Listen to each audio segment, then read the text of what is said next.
Jelita, bebita, oi gai, bebita, na jeli, oi baba ekau, baba ekau. All of a sudden, acha kuniambia we Dan George, acha kuniambia ati ni heal.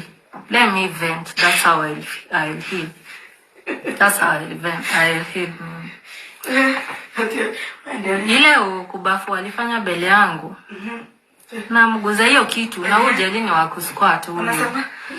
Na Jelly pia ile time anaguza anajaribu kurusha mkono, anajaribu kuniguza. Na ogopa anajaribu kumtoa kimkono bado ananiguza.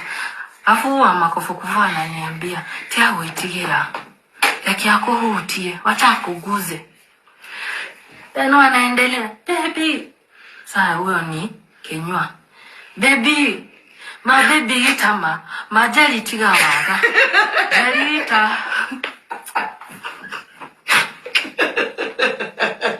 Jelly, baba.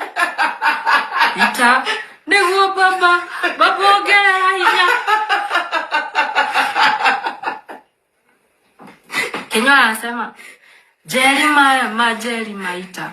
Hekau. Wewe Esther unaniuza nikonomo. I'm so traumatized. Wewe unafikiria by the time niwaambie mimi nimeletewa hadi gay kwa bed. That's why I'm so traumatized. Usione kama mimi ni mwenda wazimu. Mimi si mwenda wazimu. Najua kitu nasema. Na kila time angefanya hizo vitu like the very first time yenye alienda na Jelly na wakafanya hiyo kitu. Hai nilishindwa hii kitu ni normal. Baada hiyo kitu ni abnormal sana. Hata hiyo first day when tulitoka hivyo niliendaga kama nimekunywa juu ya stress.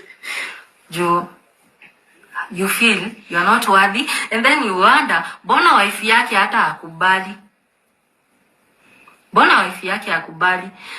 So watu wangu acheni niwaambie, mnanijua vizuri. Si 2 years ago mliona nilianza kufanya gospel music kabla ni join Maonolands kampuni yake. Kabla ni join hiyo Maonolands, si nilikuwa nimeamua niendelee na gospel music. Kenywa after alinipata alinikanya nisiendelee na gospel music, alinikanya like alinikomesha. That's why I just did 2 songs. Now audio moja na sijaendelea tena.